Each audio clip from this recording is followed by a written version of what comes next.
మహోన్నతుడు మహాగణుడు పరిశుద్ధుడైన దేవాతి దేవుని ఘనమైన నామానికి కృతజ్ఞతాస్తుతులు స్తోత్రములు. ఈ యొక్క విశ్వాసశక్తి కార్యక్రమాన్ని వీక్షించుచున్న దేవుని బిడ్డలైన మీ అందరికీ కూడా మా హృదయపూర్వకమైన శుభాభివందనాలు తెలియచేస్తూ ఉన్నాం.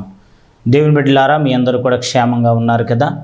దేవుని మహాకృపను బట్టి మీ అందరి కొరకు ఈ వాక్యమును ఎందరైతే ఆలకిస్తూ ఉన్నారో వారందరూ కూడా ప్రభువులో దీవెన పొందాలి, ఆశీర్వాదాలు పొందాలి, మేలులు పొందాలి అని మేము అనుదినము కూడా మీ కొరకు ప్రార్థిస్తూ ఉన్నాం. అలాగే మీకు ఏదైనా ఇంకా ప్రార్థన అవసరం ఉన్నట్లయితే మా యొక్క స్క్రీన్ మీద కనిపిస్తున్న ఫోన్ నెంబర్స్కి మీరు ఫోన్ చేయండి. మీ కొరకు మేము భారం కలిగి ప్రార్థిస్తూ ఉన్నాం.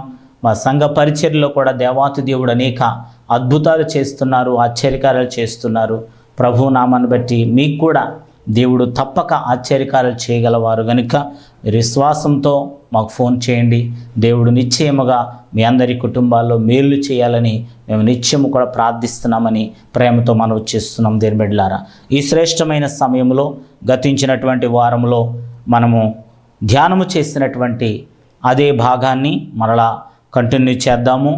మరి కుటుంబ ఆశీర్వాదం ఏ విధంగా మనం పొందాలి అనే విషయాన్ని మనం ధ్యానం చేస్తూ వచ్చాం.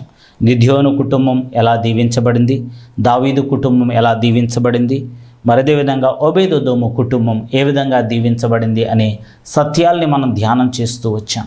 ఈ శ్రేష్టమైన సమయంలో కూడా మరి యొక్క మంచి కుటుంబాలను బట్టి మరి ధ్యానం చేయాలని ఆశపడుతూ ఉన్నాను. మొదటిగా కొర్నేలి కుటుంబం ఏ విధంగా దీవించబడిందో నేను మీకు తెలియచేయాలని నేను ఆశపడుతున్నాను. అపోస్తుల కార్యముల గ్రంథం 10వ అధ్యాయము 1 నుంచి 3 వచనాలు చదువుదాం. ఇటలీ పటాలమనబడిన పటాలంలో శతాధిపతి అయిన కొర్నేలి అను భక్తిపరుడొకడు కైసరియలో ఉండెను. అతడు తన ఇంటి వారందరితో కూడా దేవుని యందు భయభక్తులు గలవాడై ఉండి ప్రజలకు బహుధర్మము చేయించు ఎల్లప్పుడూ దేవునికి ప్రార్థన చేయువాడు. పగలు ఇంచుమించు 3 గంటల వేళ దేవుని దూత అతని యొద్దకు వచ్చి కొర్నేలి అని పిలుచుట దర్శనమందు తేటగా అతనికి కనబడెను.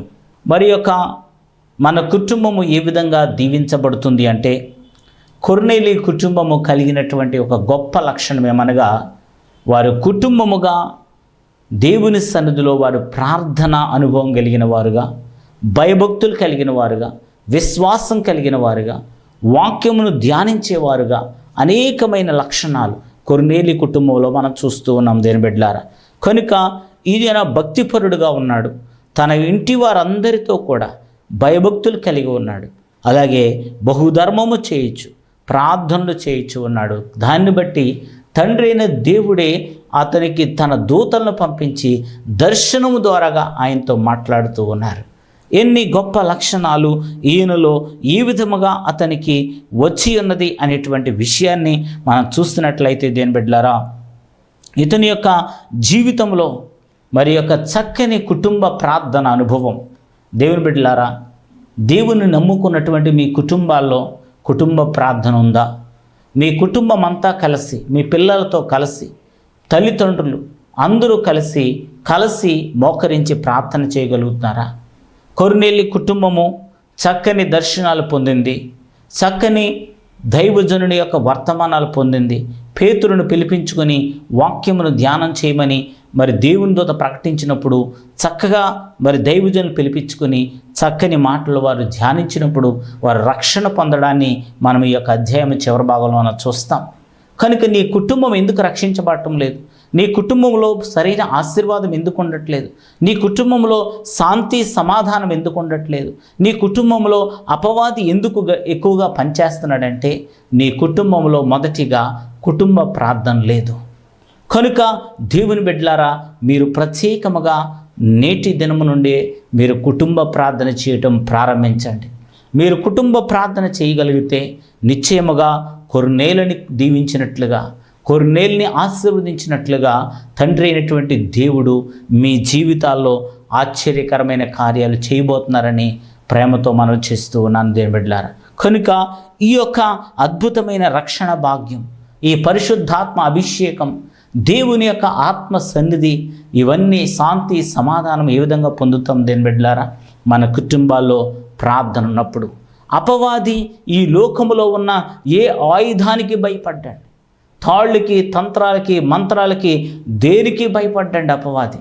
ఒకే ఒక్క దానికి భయపడతాడు, అదే మోకాళ్ళ కన్నీటి ప్రార్థన. ఆమేన్, హల్లెలూయా. కాబట్టి ఎప్పుడైతే మోకాళ్ళ శక్తి నువ్వు కలిగి ఉన్నావో, నీవు నీ శరీరంలోనికి దేవుని ఆత్మశక్తిని ప్రభు పంపిస్తూ ఉన్నాడు. అట్టి ఆత్మశక్తిని మనం పొందుకున్నటువంటి వేళల్లో దేవాతి దేవుడు మన జీవితాల్లో అద్భుత కార్యాలు చేస్తారు. దీని బిడ్డలారా, ఆఫ్రికా దేశంలో చాలా భయంకరమైన కడు పేద పరిస్థితుల్లో జీవిస్తున్న ఒక చిన్న బాలుడు ఒక చిన్న సంఘానికి వెళ్ళినప్పుడు అతనిలో ఉన్నటువంటి ఆసక్తి, అతనిలో ఉన్నటువంటి ప్రార్థన అనుభవం, అతనిలో ఉన్నటువంటి విశ్వాసాన్ని బట్టి ఆ సంఘం అంతా కూడా ఏం చేసిందంటే, అతను యవ్వన వయస్సులోకి వచ్చిన తర్వాత అతన్ని మంచిగా చదివించి మంచిగా నిలబెట్టి ఇతను ఒక దైవజనుడుగా మరి ట్రైనింగ్ పొందాలని చెప్పి అతన్ని అమెరికా దేశానికి పంపించారండి. సంఘమంతా కూడా కానుకలు వేసుకుని. ఆ విధంగా ఆయన వెళ్ళి అక్కడ 4 సంవత్సరాలు చక్కగా అమెరికాలో మంచి ట్రైనింగ్ పొందాడు. అమెరికా దేశంలో ఉండిన వారి పరిశుద్ధాత్మ అభిషేకం అనబడినటువంటి ఆ శక్తిని ఆయన పొందుకొని ఉన్నారండి. ఆ విధంగా పొందుకోవటం వల్ల ఆయన చాలా అద్భుతమైన శక్తిని పొంది ఆయన మరి దేవుని యొక్క ఆత్మశక్తితో తిరిగి వస్తూ ఉన్నాడంటండి. ఆ విధంగా వస్తున్నప్పుడు దేని బిడ్డారా, ఆయన రిసీవ్ చేసుకుందామనే సంఘ పెద్దలు 10 మంది వెళ్ళారటండి. ఆ ఏరోప్లేన్ ఆ యొక్క దిగుతూ ఉన్నప్పుడు ఆ ఎయిర్పోర్ట్లోకి వెళ్ళి ఉన్నారటండి. అలా లైన్గా నుంచుని 10 మంది కూడా అతన్ని షేక్ హ్యాండ్ ఇచ్చి అతన్ని ఆహ్వానిందామని వెళ్ళినప్పుడు దేని బిడ్డల లైన్గా నుంచుని అతను కిందకి దిగి రాగానే ఆయన షేక్ హ్యాండ్ ఇచ్చి ఇలా పట్టుకుంటుంటే వారి శరీరంలోనికి ఆయన శరీరంలోంచి ఒక కరెంట్ షాక్ లాగా వచ్చి అందరూ కూడా కింద పడిపోయి గిలగలా కొట్టుకుంటూ ఉన్నారటండి. ఆ పరిశుద్ధాత్మ శక్తి ఆయనలో నుంచి అంతా వేగంగా వాళ్ళలోకి వస్తూ ఉందంటండి. అలా కొట్టుకుంటున్నప్పుడు ఆ సెక్యూరిటీ వాళ్ళు వచ్చేసి, ఏంటిది ఎయిర్పోర్ట్లో ఇలా పడిపోయి కొట్టుకుంటున్నారేంటి, ఇలాంటి నాన్ సెన్స్ ఇక్కడ ఏం ఉండకూడదు ఏంటి అని చెప్పి అతన్ని అరెస్ట్ చేసి తీసుకెళ్ళిపోదాం అన్నట్టుగా వాళ్ళందరూ కూడా పరుగున వస్తూ ఉన్నారంటండి. పోలీసు వాళ్ళందరూ కూడా వస్తూ ఉండగా వాళ్ళని కూడా ఈ పరిశుద్ధాత్మ తాకినప్పుడు వాళ్ళు కూడా కింద పడి కొట్టుకుంటున్నారంటండి. ఆ విధంగా జరగడాన్ని మనము చూస్తున్నాం. దేని బిడ్డారా, ఆ వ్యక్తి ఎవరో కాదు దేని బిడ్డారా, బెన్సస్ ఎడహోసా అనబడినటువంటి ఒక దైవజనుడు. అతను ట్రైనింగ్ పొంది దేవుని అభిషేకాన్ని పొందినటువంటి వాడే ఉన్నాడు. అతని యొక్క శరీరము నుండిగా ఆయన అభిషేకాన్ని కలిగిన వాడు. అతను ఒక పుస్తకాన్ని రాశారు దేని బిడ్డలారా, అది ఎముకలలో అగ్ని, ఫైర్ ఇన్ హిజ్ బోన్స్ అనబడిన ఒక పుస్తకాన్ని ఆయన రాశాడు దేని బిడ్డలారా. అనగా అతని శరీరంలో దేవుని అగ్ని చేత నింపబడి ఉన్నాడు. అనగా దేవుని సహవాసాన్ని మనం ఎప్పుడైతే కలిగి ఉన్నామో దేని బిడ్డలారా, నిశ్చయముగా తండ్రి అయినటువంటి దేవుని ఆత్మశక్తి మనలోకి వస్తుంది.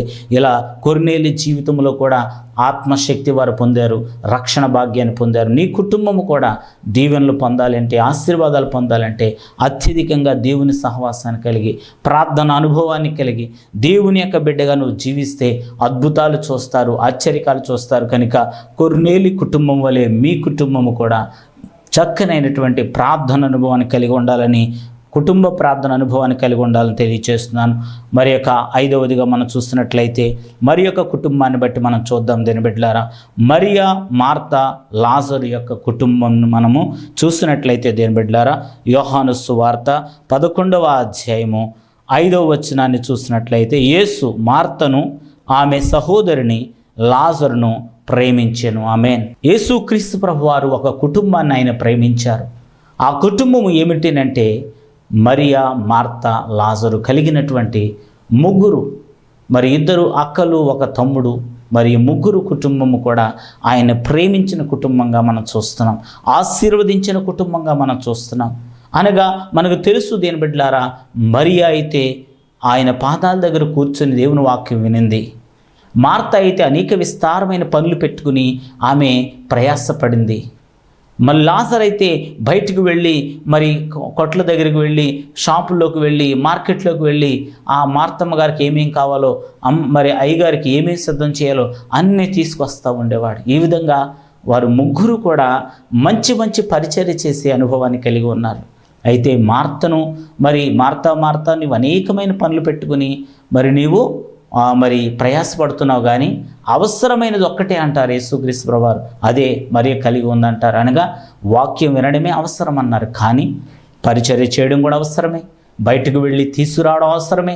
ఒక కుటుంబం నడిపించబడాలి అంటే, లేకపోతే ఒక అతిథిని మనం మరి చక్కగా మనం బలపరచాలి అంటే అన్ని రకాల పరిచర్యలు అక్కడ అవసరం ఉంది. కాబట్టి ముగ్గురుని ఆయన ప్రేమించారు. ఆయన ప్రేమించిన కుటుంబము అనగా వాక్యము కలిగిన కుటుంబం, పరిచర్య చేసే కుటుంబం. అంటే వాక్యం వినడం ఒకటే కాదు, కానీ మన పరిచర్య కూడా చేయాలి. మన తల్లిదండ్రులు పరిచర్య చేయాలి, మన అన్నదమ్ములకు పరిచర్య చేయాలి, దైవజనులు పరిచర్య చేయాలి, సంఘంలో పరిచర్య చేయాలి. ఎప్పుడైతే నువ్వు పరిచర్య చేసే అనుభవాన్ని కలిగి ఉంటావో, లాజరు జీవితంలో కూడా అతను పరిచర్య చేసే అనుభవాన్ని కలిగి ఉన్నాడు కనుక మరణకరమైన వ్యాధి వచ్చింది, మరణించి ఉన్నాడు, సమాధి చేయబడ్డాడు. 4 దినాలు సమాధిలో ఉంచబడ్డాడు. తన శరీరము కుళ్ళి కుషించిపోయింది. ఆయనను కూడా యేసు ప్రేమించినటువంటి లాజరు గనుక, యేసు ప్రేమించిన కుటుంబము గనుక, ఆ కుటుంబంలో వేదన తొలగించడానికి యేసు క్రీస్తు ప్రభువారు ఆ కుటుంబంలో ఉన్న దుఃఖాన్ని తీసివేయడానికి ఆ కుళ్ళిపోయిన లాజరు శవముతో మాట్లాడి ఆయన్ని బ్రతికించడాన్ని మనం చూస్తున్నాం. ఆమేన్, హల్లెలూయా. కాబట్టి దీన్ని మన జీవితాల్లో మనం చూసినట్లయితే ఏ విధంగా మనం దీవించబడతామంటే, వాక్యం ధ్యానించడమే కాకుండా వాక్యం ధ్యానించాలి, పరిచర్య కూడా చేయాలి. ఆ విధముగా పరిచర్య చేసినప్పుడు దేవుని బిడ్డలారా మన జీవితాల్లో ఎన్నో కష్టాలు, ఎన్నో బాధలు మనకు వస్తూ ఉంటాయి. కనుక దేవుని బిడ్డలారా మన జీవితంలో శ్రమలు అంటే ఏమిటంటే, పరిచర్యలు కష్టాలు అంటే ఏంటంటే, ఆ శ్రమలు అంటే చెట్టుకు ఎరువు లాంటివట. మరి శ్రమలు అనేటువంటివి ఎరువులాగా మన చెట్టు అనబడిన మన జీవితానికి వేసే కొలది కూడా ఆ చెట్టు గుత్తులుగా కాయలు కాస్తూ ఉంటుందండి. కనుక మన జీవితంలో కూడా శ్రమలనే ఎరువు ఉంటేనే మనము గుత్తులుగా పంటను కాస్తామండి. కాబట్టి మనం ఎప్పుడు కూడా శ్రమలను వద్దు అనకూడదు. మరి శ్రమలు అనేది మనకు ఆశీర్వాదకరమని మనం గ్రహిస్తూ ఉన్నాం. ఎందుకని దేవుడు శ్రమలు అనుగ్రహిస్తాడు అంటే, మనం ఎక్కువగా దేవుని వైపు చూడటానికి. మరి లోకంలో ఆశీర్వాదకరంగా ఉంటే మనం ఎప్పుడు కూడా దేవుని వైపు చూడం. ఒక 2 అంతస్తుల బిల్డింగ్ మీద నుండి ఒక వ్యక్తి చూస్తూ ఉన్నాడట, కింద ఒక ఆయన వెళ్ళిపోతూ ఉన్నాడు. ఆయనతో ఒక మాట్లాడాలనుకుంటున్నాడు, కాకేసినా వినపట్లేదు. ఏం చేయాలని చూసి ఆయన జేబులో ఉన్న డబ్బులు తీసి, మరి డబ్బులు వేస్తే ఆ డబ్బులు ఎక్కడి నుంచి పడుతున్నాయి తీసుకుని చూస్తాడు కదా అని చెప్పేసి నోట్లు వేస్తూ ఉన్నాడటండి. ఆ నోట్లు తీసుకుని అబ్బా బలి పడుతున్నాయి జేబులో పెట్టుకుంటున్నాడు, కానీ ఎక్కడి నుంచి వస్తున్నాయో ఎలా పడుతున్నాయో కూడా చూడలేదట. కానీ కొద్దిసేపటి తర్వాత ఆయన అనుకున్నాడట, ఎలాగైతే ఈయన చూడని చెప్పి ఒక రాయి తీసుకుని ఆ రాయి పెట్టి టంగుమని కొట్టాడు తల మీద. అబ్బా ఎవరు కొట్టారని చెప్పి పైకి చూస్తారంట.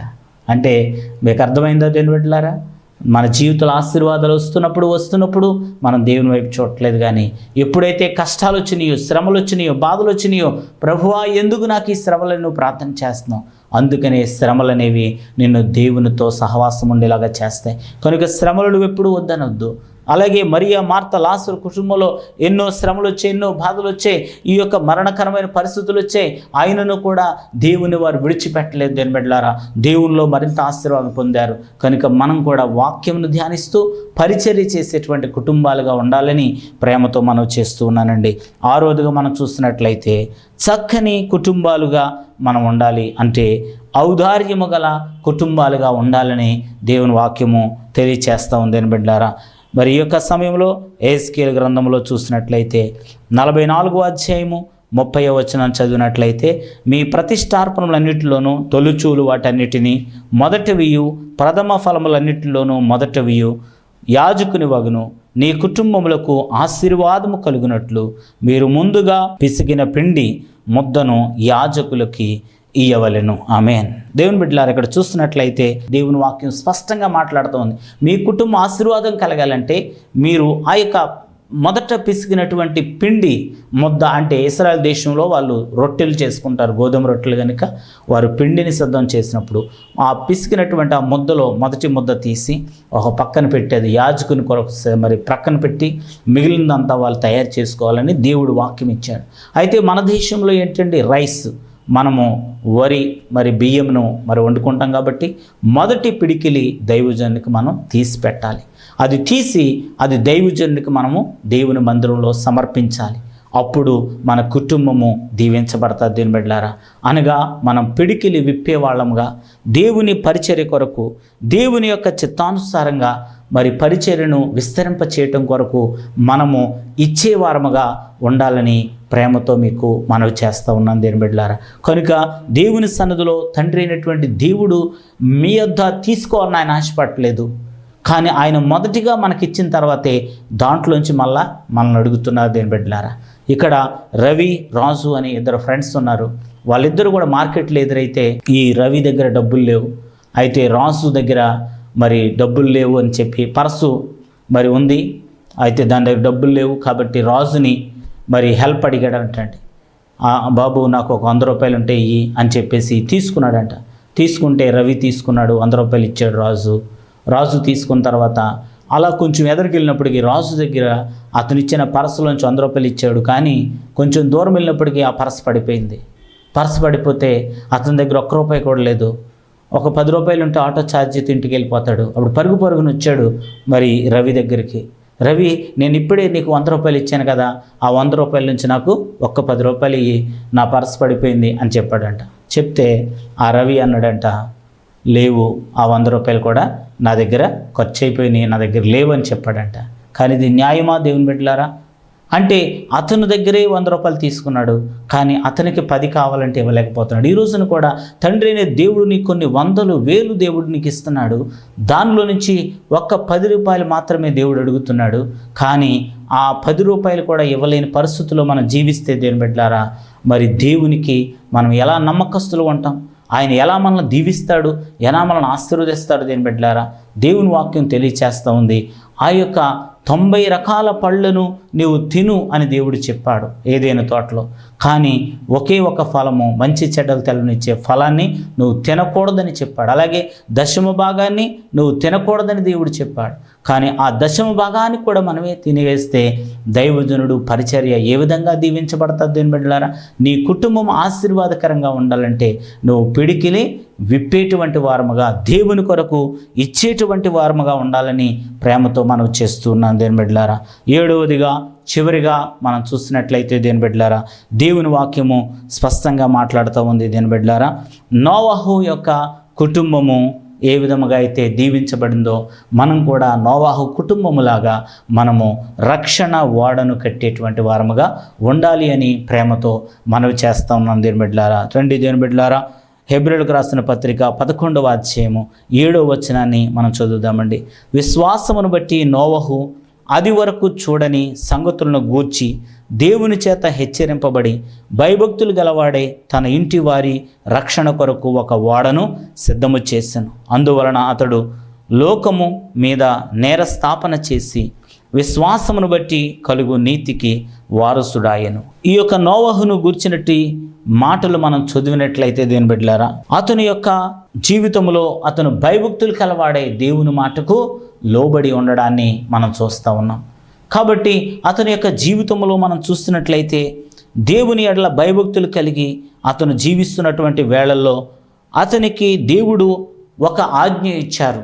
అది వరకు ఎప్పుడు కూడా వర్షం అంటేనే తెలియదు, కానీ వర్షం రాబోతా ఉంది, నువ్వు ఒక ఓడను కట్టు, అది కూడా ఒక ఎత్తైన పర్వతం మీద కట్టు అని చెప్తే అది ఎవ్వరు కూడా దాన్ని నమ్మలేరు. కానీ ఈ యొక్క నోవహు అయితే దేవుడు చెప్పింది వాస్తవమని నమ్మి విశ్వాసం ఉంచి దేవుడు ఏదైతే చెప్పాడో ఆ మాట ప్రకారంగా అతను వెళ్ళి ఏం చేస్తారంటే దేని బిడ్డలారా, ఆ పర్వతం మీద ఒక ఓడను కట్టడాన్ని మనం చూస్తున్నాం. అనగా ఈ ఓడ దేనికోసం కట్టబడింది దేని బిడ్డలారా? తన కొరకు, తన కుటుంబము రక్షించబడటం కొరకు. ఆ భయంకరమైన జలప్రళయం వచ్చినప్పుడు ఆ జలప్రళయంలో మునిగి కొట్టుకొని పోకుండా ఉండడానికి తండ్రి అయినటువంటి దేవుడు ఆ యొక్క రక్షణ పొందుటకు లేకపోతే రక్షించబడుటకు ఒక ఓడను కట్టుకోమని చెప్పాడు దేని బిడ్డలారా. ఆ విధముగా చెప్పబడినటువంటి ఆ మాటను ఆయన విశ్వసించి తన ఇంటి వారి కొరకు రక్షణ ఓడను సిద్ధము చేశాడు. ఈ రోజున దేవుని బిడ్డలుగా మీరు దీవించబడ్డారు, ఆశీర్వదించబడ్డారు, అభివృద్ధి చెందుతూ ఉన్నారు, దీవించబడుతూ ఉన్నారు. నోవహు తన 3 కుమారులు, తన 3 కోడళ్ళు, నోవహు భార్య 8 మంది ఆ యొక్క రక్షణ ఓడలో ప్రవేశించారు. ఈ రోజున నీ కుటుంబాన్ని నువ్వు ఒక్కసారి పరిశీలన చేయి. నీవు, నీ భార్య, లేకపోతే నీ భర్త, నీ పిల్లలు, నీ మనవలు అందరూ కూడా రక్షణ వాడలో ఉన్నారా? రక్షణ ప్రణాళికలో ఉన్నారా? ఈ రోజున మన బిడ్డలు ఇంకా రక్షించబడలేకపోతే మన పరిస్థితి కూడా చాలా అయోమయమైన పరిస్థితి అని తెలియచేస్తూ ఉన్నాను. నీవు రక్షించబడాలనేది దేవుని యొక్క ప్రణాళిక. నీ కుటుంబము రక్షణలో ఉండాలనేది దేవుని యొక్క ప్రణాళిక. రక్షణ అనబడినటువంటిది, ఆ రక్షణ ఓడలోనికి ఎవరైతే ప్రవేశిస్తారో వారు మాత్రమే ఆ పరలోక రాజ్య వారసులు అవుతారు తప్ప ఈ లోక సంబంధమైనటువంటి జీవితాన్ని కలిగినటువంటి వారు ఏమాత్రము కూడా రక్షించబడలేరు దేని బిడ్డలారా. కనుక రక్షణ అనబడినటువంటిది, బాప్తిస్మం అనబడినటువంటిది ఈ భూమి మీద ఉండగానే మనం పొందుకోవలసింది దేని బిడ్డలారా. నేను పెళ్ళయిన తర్వాత చేసుకుంటాను, లేకపోతే పెళ్ళైపోయి మా పిల్లలకు పెళ్ళిళ్ళు అయిపోయిన తర్వాత, లేకపోతే నా యొక్క లాంఛనాలన్నీ తీర్చుకున్న తర్వాత, లేకపోతే నా మొక్కులన్నీ తీర్చిన తర్వాత నేను రక్షణ పొందుతాను అంటే నువ్వు అక్కడ దాకా మనం బ్రతికి ఉంటామని గ్యారంటీ మనకి ఏమైనా ఉందా దేని బిడ్డలారా? ఒక ఫ్యాన్కి గ్యారంటీ ఉంది, ఒక టీవీకి గ్యారంటీ ఉంది, ఒక ఫ్రిడ్జ్కి గ్యారంటీ ఉంది, కానీ మానవ జీవితానికి ఏ విధమైన గ్యారంటీ లేదు. ఈ రోజున మనం బ్రతికున్న మనము మరి గంటలో మనం బ్రతుకుతామో మరి చనిపోతాం మనకు తెలియని పరిస్థితి. కనుక నేడు అనబడిన దినం ఉండగానే మనం రక్షించబడాలి, రక్షణ పొందాలి. నేడే మిక్కిలి అనుకూల సమయము, ఇదే మరి రక్షణ దినమని దేవుని వాక్యం తెలియచేస్తాం. ఈ యొక్క రక్షణ దినంలో మనము రక్షించబడాలి దేని బిడ్డలారా. అలా రక్షించబడలేకపోతే ఈ లోకంలో మనల్ని రక్షించేవారు ఎవరు ఉండరు దేని బిడ్డలారా. కనుక మన కుటుంబాన్ని మనం రక్షించుకోవాలి. దీవెనకరమైన కుటుంబం అంటే, ఆశీర్వాదకరమైన కుటుంబం అంటే అనేక కుటుంబాల గురించి మనం మాట్లాడుకున్నాం. కానీ రక్షణ ఓడలో కుటుంబం అంతా ప్రవేశించినటువంటి ఆ యొక్క నోవహు కుటుంబం వలె మనము కూడా, మన కుటుంబం కూడా రక్షణ ప్రణాళికలో ఉందా? బాప్తిస్మం పొందిన కుటుంబంగా ఉందా? బాప్తిస్మం లేనటువంటి బిడ్డలు ఇంకా ఉన్నారా? దేవుని బిడ్డలారా, పరిశీలించుకోండి. ఎవరైతే రక్షించబడి ప్రభు బిడ్డలుగా మార్పు చెందుతారో వారికే పరలోక రాజ్యంలో అనుమతి ఉన్నది. రక్షణ లేకపోతే వారు భయంకరమైన నరకాగ్నిగుండంలో నిత్యము కాలుచుండాల్సిందే. కనుక అలా కాలకుండా ఉండాలి అంటే రక్షణ వాడలోనికి నీ కుటుంబము ప్రవేశించాలి.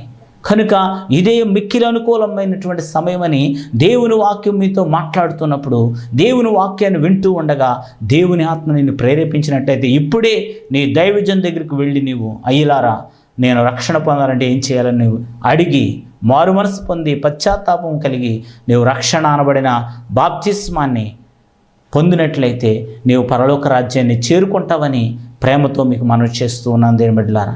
ఈ లోకములో నేడు అనబడిన దినం ఉండగానే నీవు సిద్ధపాటు కలిగి ఉండాలి. యవ్వన వయస్సులోనే నువ్వు దేవునికి సమర్పించుకోవాలి. బాల్య వయస్సులోనే నువ్వు దేవుని సృష్టికర్తను స్మరణకు తెచ్చుకోవాలి. లేనట్లయితే రాబోయే రోజులు చాలా ఘోరమైన రోజులు దేని బిడ్డలారా. నువ్వు పరిశుద్ధంగా జీవించలేకపోతే, దేవుని బిడ్డగా జీవించలేకపోతే నీవే విధముగా కూడా ఆశీర్వాదం పొందలేవు దేని బిడ్డలారా. కనుక సినిమాల్లో నటించినటువంటి పొట్టి జోసెఫ్ అనబడిన ఒక మరి సినీ నటుడు వస్తాడు. ఆయన కూడా ఒక సాక్ష్యాన్ని పంచుకున్నాడు తన చెల్లయ్య గురించి. తను రక్షించబడిన తర్వాత ఆయన కూడా హైందవ కుటుంబం నుంచి రక్షించబడ్డాడు. ఆ విధముగా ఆయన చెప్పి ఉన్నారు. కాబట్టి ఆయన అంటూ ఉన్నారు వారి చెల్లితో, అమ్మ నువ్వు కూడా రక్షణ పొంది అంటే ఆమె చెప్పింది, అన్నయ్య నేను మరి ఉద్యోగం రాగానే నేను రక్షణ పొందని చెప్పింది. అలాగే డిఎస్సి ఎగ్జామ్ రాసింది, ఉద్యోగం వచ్చింది, టీచర్గా వచ్చింది. ఆ సమయంలో అమ్మ ఉద్యోగం వచ్చేసింది కదా, రక్షణ పొంది అని చెప్పారు. అయితే ఆ సమయంలో అనింది, అన్నయ్య నేను మొదటి సంతకం పెట్టొచ్చి నేను రక్షణ పొందానని చెప్పింది. ఆ చెల్లెమ్మ బస్సు ఎక్కి ఆ యొక్క ప్రయాణం చేస్తూ ఉంది. మరొక బస్సు ప్రయాణం చేస్తూ ఉండగా ఆ బస్సు ఒక నదిపై నుంచి ప్రయాణం చేస్తూ అదుపు తప్పి ఆ నదిలోనికి పడిపోయింది. ఆ విధముగా పడిపోవడం వలన ఆ బస్సులో ఉన్న వాళ్ళందరూ చనిపోవడం వలన ఆ జోసెఫ్ యొక్క చెల్లి కూడా చనిపోయింది నీటిలో మునిగి. మొదటి సంతకం పెట్టి వచ్చి నేను బాప్తిసం పొందుతానని అని చెప్పినటువంటి చెల్లి కాస్త చాపలో చొట్టబడి తీసుకొచ్చినప్పుడు ఆ అన్నయ్య గుండెలు పగిలేలాగా ఏడ్చాడు. అయ్యో చెల్లెమ్మ, నువ్వు బ్రతికుండగానే ఈ రక్షణ పొంది ఉంటే నీవు పరలోక రాజ్యానికి వెళ్ళేదానివే. కానీ నీవు ఆ రక్షణ పొందకుండా చనిపోయినందుకు నాకెంతో వేదనగా ఉంది, నీవు నరకంలోనికి వెళ్ళిపోవడం వల్ల నేను చాలా బాధపడుతున్నానని చెప్పి ఆ శవం ముందు ఏడ్చి ఆ అన్నయ్య ఎంతగానో సాక్ష్యాన్ని పంచుకొని ఉన్నాడు. దీని బిడ్డలారా, ఈ రోజున నా ప్రియ చెల్లి, ప్రియ సహోదరి, సహోదరుడా, రేపు నీవు ఎలా ఉంటావో నీకు తెలీదు. నేడే రక్షణ దినం కనుక ఇప్పుడే నీ హృదయాన్ని యేసేకి సమర్పించి, మరి యొక్క నోవహు కుటుంబం వలె, కొర్నేలు కుటుంబం వలె, మరియా మార్తా లాజరు కుటుంబం వలె, ఔదార్యము కలిగిన కుటుంబం వలె దీవెనకరంగా కుటుంబాన్ని దేవాతి దేవుడు మిమ్మల్ని దీవించును గాక. ఆమెన్. ప్రార్థన చేసుకుందాం. దయగలిగిన దేవా, కృపగలిగిన తండ్రి, నీ బిడ్డలకు రక్షణ అనబడినటువంటి నాయన ఓడలోనికి ప్రవేశించే కుటుంబాలుగా నీ బిడ్డలను సిద్ధము చేయమని ప్రార్థిస్తున్నాం. మీకు వందనాలు, స్తోత్రాలు ప్రభా. నీ కృప నీ బిడ్డల జీవితాల్లో మీరు అనుగ్రహించండి. నీ బిడ్డలకు కావలసినటువంటి ఆశ్చర్యకరమైనటువంటి నాయన మారు మనసు దయచేయండి, రక్షణ దయచేయండి, కృప దయచేయండి ప్రభా. తండ్రి, నీ బిడ్డలు నీ వైపు తిరిగే భాగ్యం, నాయన వారి పాపం విడిచిపెట్టి నాయన పరిశుద్ధమైన జీవితాన్ని కలిగి వారి కుటుంబాన్ని కట్టుకునే భాగ్యం దయచేయండి. వారి జీవితాల్లో పాపం ఏలుబడి చేయకూడదు, అపవాది ఏలుబడి చేయకూడదు. లోకములో పాపము నాయన పెచ్చుబారిపోతూ ఉంది, విస్తరిస్తూ ఉంది నాయన. అలాగన నీ బిడ్డలు ఉండడానికి వీల్లేదు, కానీ పరిశుద్ధమైన జీవితం కలిగి ఉండడానికి మారు మనస్సు కలిగిన జీవితాలని నీ బిడ్డలకు దయచేసి నీ కృపలో నడిపించమని ప్రార్థిస్తున్నాం. మీకు వందనాలు, స్తోత్రములు, స్తోత్రములు, స్తోత్రములు. మార్పు చెందవా, నీవు మార్పు చెందవా, నీ బ్రతుకు మార్చుకోవా, అనుకూల సమయం ఇది ఏనని ఎరిగి మారు మనసును పొందవా, ఓ మారు మనసును పొందవా.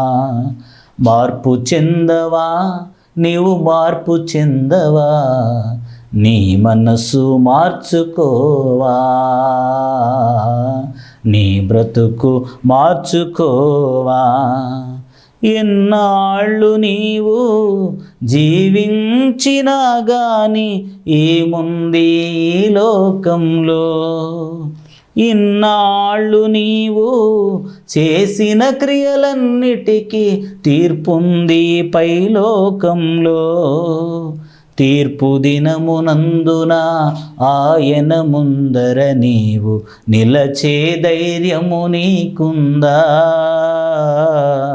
నిలచే ధైర్యము నీకుందా.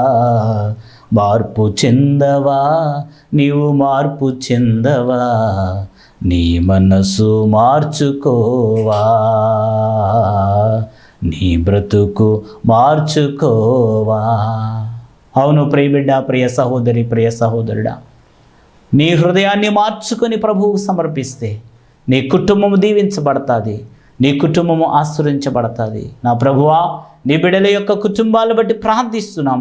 వారిలో మారు మనసు కలుగును గాకని ప్రార్థిస్తున్నాం. పాపము నుండి విడుదల కలుగును గాకని ప్రార్థిస్తున్నాం.